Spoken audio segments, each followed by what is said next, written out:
Okay, this is the zigzag basics for this video. Essentially, zigzag means you're going to go from one side to the other side. It can be narrow, right? Narrow meaning to say that you do not go too wide, and then of course you can go wider in order to make it slightly more difficult. Okay, of course with zigzag you can always start with on one side first, or you have to start on one side first. This is right, left, right. Right, that is narrow. Okay, you have to start from the other side, will be the left, right, and then left. Okay, now as you do the movements, right, you can opt to just cut it across. Alternatively, depending on the blade side, this is my left, I'm a lefty, so I might wanna just move on to the left side. Left side, left side. Okay, but essentially with this zigzag, you are working on both blade sides, and with both blade sides, you make sure that you can feel the ball, you can feel the ball, you can feel the ball. Okay, that is the narrow version. For the wide version, what you want to do is you want to expand the distance that you are going. Okay, you want to go wide, this is narrow, wide, and wide. Okay, you need to catch the ball again, narrow, wide, and then wide. Okay, so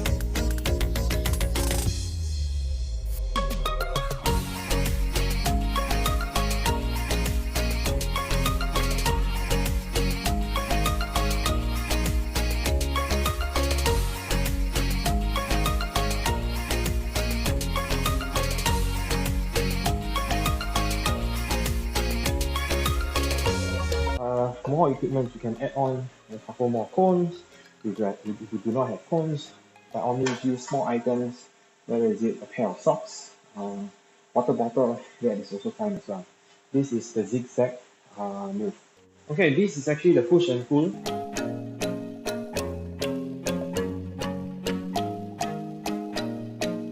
Of course, you can always do the simpler version where, as for what I'm doing right now.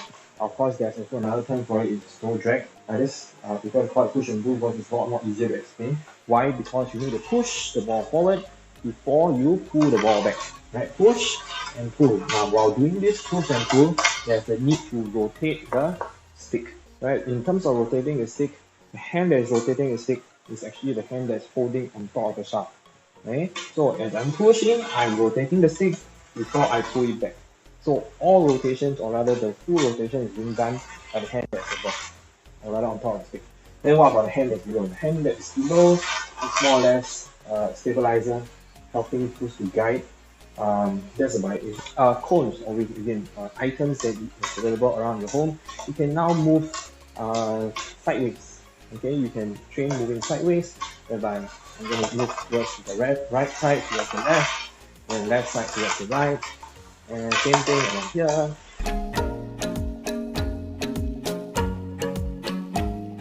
Using items, whether it's phone, socks, water bottle, or even a small piece of, I don't know, teddy bears or whatever. Right? You can also work moving forward and moving back. Right? This is forward motion and moving back. Okay, so push and pull. That is it. This video will touch on figure of 8. Of course, this figure of 8 can be also termed as infinity drill.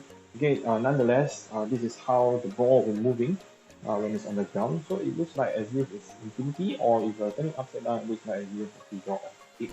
Right? Okay, when you do this figure of 8, there's a very strong need to work on various blades. Nonetheless, two different versions. One is stationary where you go shoulder width apart, similar to whatever that's placed on the ground. Then from here, comfortable distance away from the cone, and you gotta draw these infinities. Now, as you can see over here, this direction that I'm going, I will need to work on both sides of the blade. Right? I'll need to ensure that I can control the ball. Right? Cover it. When I say cover it, it means the blade needs to cover the ball, And I cover the ball so that it controls the direction as to where I want the ball to go.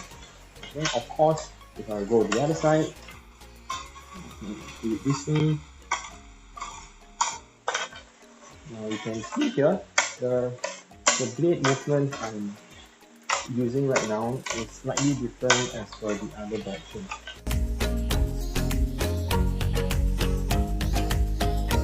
Next is I will consider the mobile or dynamic method. Then you still need to draw the same figure, okay? But this time round, you change direction. Right? As I move to the right side, this is my right side, towards my left, right feet planted on the ground. Before I head to the left side, and the feet planted on the ground, so that I can change back my direction. So my faster pace, it will look something like that. That is figure of 8. 2 ways to go about doing it. One is facial inversion, one a lot more mobile. Practice on both. You do not need a lot of space. That is it, figure of 8. And next I'm going to talk about Fore-Spin. Fore-Spin meaning to say that it's using your fore blade. I'm a lefty, blade on the left side, right, ball on my left side. I'm going to do a Fore-Spin using the fore blade. I'm going to approach the cone and do a Fore-Spin. I'm going to explain it a bit in detail, but simply again, blade onto your fore blade side. You're going to go around, cut the ball, right? You need to close control the ball. So the blade got to go closer to the ground, control the ball. And you can see that the ball is somewhere around the mid blade, the mid leg towards the base of the blade, right? And then I'm just gonna direct it around the cone before I move straight. Right.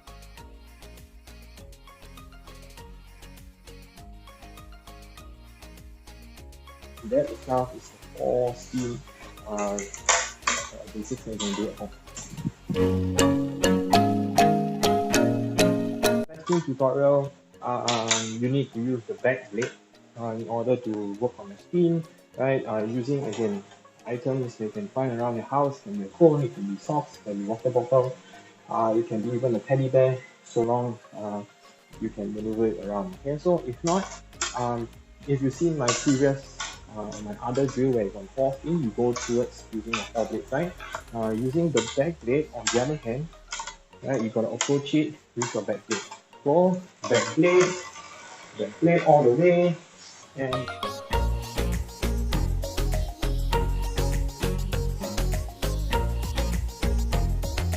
done. That is the back spin. I'll need to switch it to my back blade. And when it's back blade, 2 hands, 1 hand, again blade close to the ground, and then push it off once you're done with the. Gotta practice with both hands, not just 1 hand. Just now I did with 1 hand, and you go. 2 hands, you can see slow, steady, and eye. And alright, this is the back blade spin. Thank you. As for all my videos, as I explained, you can either use your phones, you can use socks, you can use whatever small items. Okay, so again, but this time around what you need is there is no or almost no space. In the real game itself, of course, the item is actually in the opponent's stick, right? So what you will need to work on is being able to work on is lifting the ball just up, right up before you handle it in the air. So you need to open up the blade, lift it up a bit. So of course you need to control strength. Again, lift it up the blade a bit. That's right, open the blade, lift it up. As you lift it up, you lift off this barrier before you control it a bit.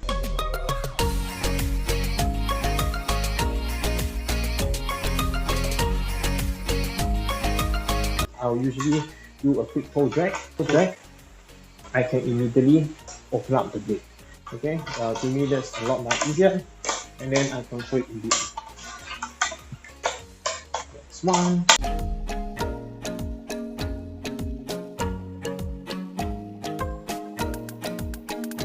Just a small lift. It is a very small lift.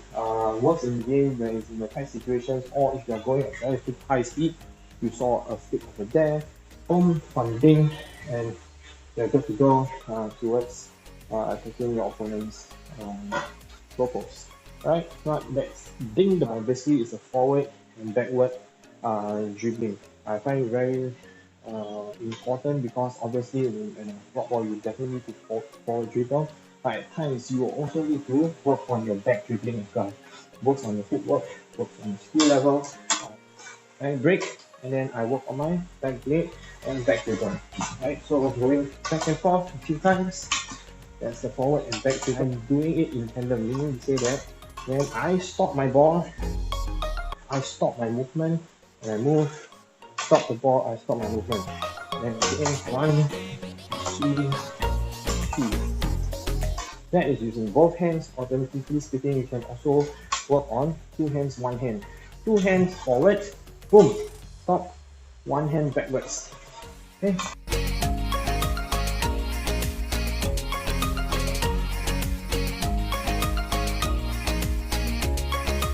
2 hands, 2 hands, 2 hands, 2 hands, 2 hands. Okay, next is 2 hands, 1 hand, 2 hands, 1 hand. So, working on not only your stick work, but also your footwork at the same time. Okay, the more you do it, the more easier you can hook and also replicate it on court. Forward back in this drill on side dribbling. Alright, as you play in the game of floorball, one of the videos I did was forward and back and dribbling. Yet at the same time, because it's multi-direction, as you play the game, you also need to move from side to side. So again, with 2 cones, tiny items that you can find around your room, your home, whatever, or your training ground, you can work on the side dribble. So as you move from side to side, look at the ball first.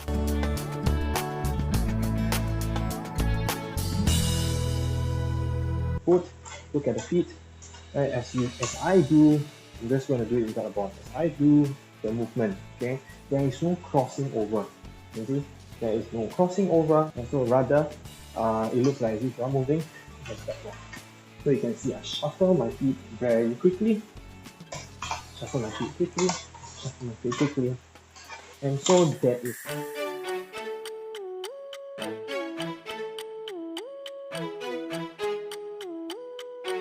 Is little to no crossover of the legs.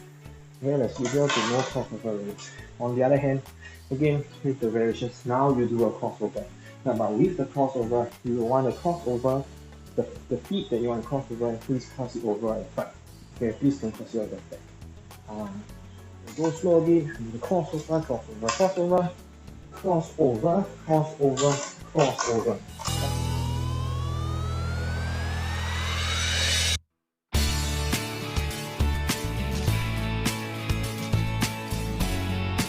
Now, as I do my crossover, there is a tendency that my feet will twist, right? It's very natural, right? But as you twist and cross over, please do not change the direction and ignore what you need to see that's in front of you. Again, this side dribble is meant for you to move along the side and yet being able to see what's in front of you, whether is it you need to shoot, you need to look up for play, look up for teammate, or even getting ready to make a pass. So as you cross over, do make sure you switch it back so that your body is always being kept in front for as much as possible. So again, cross over, cross over, cross over, and cross over, cross over, cross over. Okay, so that's one variation. Because 2 variations is actually on the hand, right? So work solely such that 2 hands is always on the stick. This is always a good practice, 2 hands on the stick.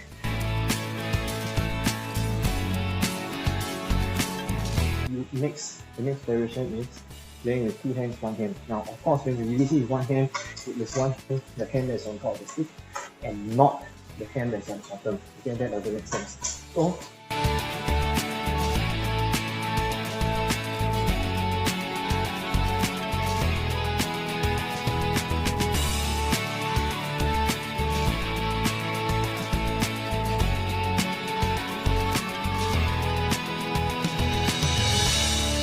work on different variations.